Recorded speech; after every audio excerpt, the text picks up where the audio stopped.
हिमालय की पवित्र पर्वत श्रृंखलाओं के मध्य, जहां बादल देवताओं की तरह विचरण करते हैं और वायु में दिव्यता घुली रहती है, वहीं एक अनुपम और दिव्य स्थान था कैलाश पर्वत।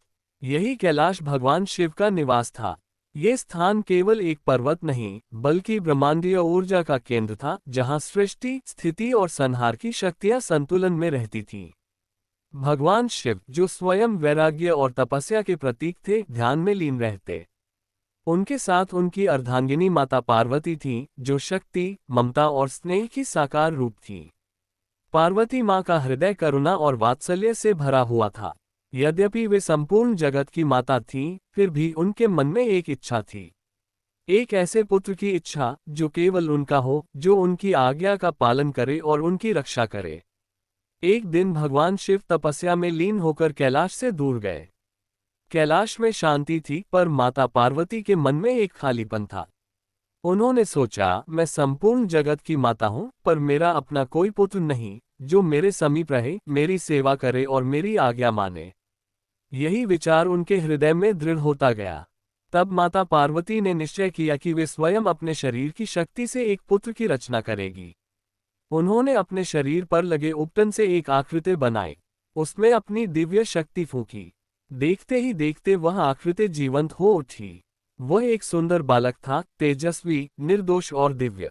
माता पार्वती ने उसे स्नेह से देखा और कहा, वत्स, तुम मेरे पुत्र हो। आज से तुम मेरे द्वारपाल हो। मेरी आज्ञा के बिना कोई भी भीतर नहीं आएगा, चाहे वह कोई भी क्यों न हो। बालक ने हाथ जोड़कर कहा, माता, आपकी आज्ञा मेरे लिए सर्वोपरि है। यही बालक आगे चलकर गणेश जी कहलाने वाला था, पर तब तक उसका जीवन एक भोले, आज्ञाकारी पुत्र के रूप में आरंभ हुआ था। कुछ समय बाद भगवान शिव कैलाश लौटे। वे ध्यान और योग से निकलकर जब अपने धाम पहुंचे, तो द्वार पर एक बालक को खड़ा पाया।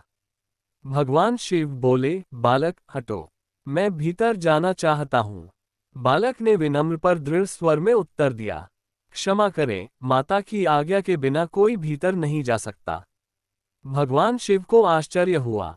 उन्होंने फिर कहा, मैं इस घर का स्वामी हूँ, मुझे कोई रोक नहीं सकता। पर बालक अडिग रहा, मैं केवल माता की आज्ञा मानता हूँ। ये सुनकर भगवान शिव के क्रोध का संचार हुआ। उनका त्रिनेत्र लाल हो उठा। देवताओं ने समझाने का प्रयास किया, पर बालक अपनी जगह से टस से मस नहीं हुआ। अंततः शिव और बालक के बीच युद्ध छिड़ गया। देवताओं ने देखा कि वह बालक साधारण नहीं था, उसमें माता पार्वती की शक्ति थी। युद्ध बढ़ता गया। अंततः भगवान शिव ने अपने त्रिशूल से बालक का सिर काट दिया। जैसे ही बालक का सिर धरती पर गिरा, संपूर्ण कैलाश कांप उठा। उसी क्षण माता पार्वती स्नान से बाहर आई और उन्होंने अपने पुत्र को निष्प्राण देखा। माता पार्वती का क्रोध असीम था। वे काली रूप धारण कर बोली, तुम सब ने मेरे पुत्र को मार डाला। आज संपूर्ण सृष्टि का विनाश होगा। उन्होंने अपने गणों को आदेश दिया कि सृष्टि को नष्ट कर दिया जाए। देवता भयभीत हो गए। ब्रह्मा, विष्णु और सभी देव शिव के पास पहुंचे। भगवान शिव को तब एहसास हुआ कि उनसे बहुत बड़ी भूल हो गई है। भगवान शिव ने माता पार्वती से क्षमा मांगी। उन्होंने कहा, देवी, मैं आपके पुत्र को पुनः जीवित करूंगा। जो भी पहला जीव हमें उत्तर दिशा में मिले, उसका सिर लाकर इस बालक के धड़ से जोड़ दिया जाएगा। देवगण उत्तर दिशा की ओर गए। वहां उन्हें एक हाथी मिला, जो अपने शावक के साथ सो रहा था। हाथी का मुख उत्तर दिशा की ओर था, जो शुभ माना जाता है। देवताओं ने हाथी का सिर लाकर शिव को सौंपा। भगवान शिव ने मंत्रोच्चार किया और हाथी का सिर उस बालक के धड़ से जोड़ दिया।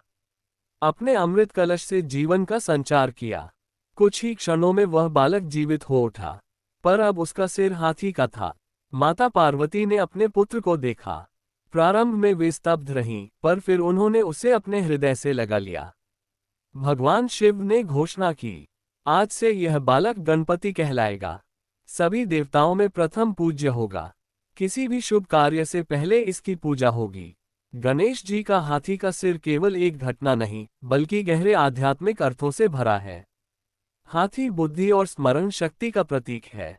बड़े कान, अधिक सुनने की शिक्षा। छोटी आंखें, एकाग्रता। लंबी सूंड, कार्यकुशलता। बड़ा पेट, सुख दुख को समान रूप से ग्रहण करना। इस प्रकार गणेश जी बुद्धि, विवेक और विनम्रता के देवता बने। गणेश जी ने माता पिता के चरण स्पर्श किए। तभी देवताओं ने पूछा, प्रथम पूज्य कौन होगा? गणेश जी ने अपनी बुद्धि से माता पिता की परिक्रमा कर ली और सिद्ध किया कि माता पिता ही संपूर्ण ब्रह्मांड हैं। तभी से वे विघ्नहर्ता, सिद्धिदाता और प्रथम पूज्य कहलाए।